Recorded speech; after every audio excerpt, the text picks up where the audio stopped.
আমাদের আজকের সিলেটের ডাক মাল্টিমিডিয়ার শুভ উদ্বোধন। সিলেটের ডাক ৪১ বছর পেরিয়ে যাওয়ার পরে মাল্টিমিডিয়া স্টুডিওটি উদ্বোধন করেছেন। আমরা এখন এই উদ্বোধনী উপলক্ষে তার কাছ থেকে দুই একটি কথা শুনবো। আজকের নতুন স্টুডিও নয়, এটা হইল একটা উইং হইছে। এইটা ভবিষ্যৎ প্রজন্মের জন্য এটা সুবিধা পাবে।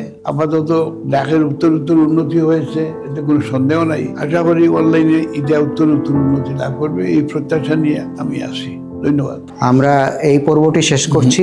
শেষ করার আগে একটু শুভেচ্ছা বক্তব্য দেওয়ার জন্য আমি অনুরোধ জানাবো বনমালী ভৌমিক। তিনি হচ্ছেন সিও রাগিব রাবিয়া ফাউন্ডেশন। এবং তার আধুনিক চিন্তার সংযোজন, পুরানো এবং নূতনের সংযোজন এবং স্যারের প্রচেষ্টা, পৃষ্ঠপোষকতা সব মিলিয়ে আমরা অনেক দূরে এগিয়ে যাবো, এটা আমার বিশ্বাস এবং আমরা পারবো। ধন্যবাদ।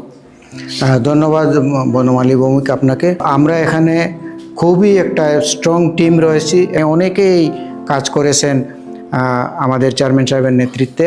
এখন সর্বশেষ আমাদের টিম লিডার হিসেবে আমার জুবের আছেন। আমরা সকলের প্রতি কৃতজ্ঞতা জানিয়ে আমরা আমাদের এই পর্ব শেষ করছি। সকলকে ধন্যবাদ, শুভেচ্ছা।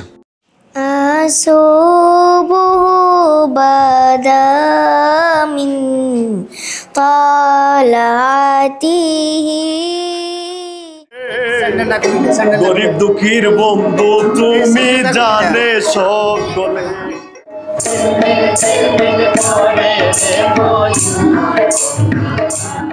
ও মা হাসি হাসি করব ফাঁসি, দেখবে জগতে বাসি। একবার বিদায় দে মা, ঘুরে আসি। একবার বিদায় দে মা।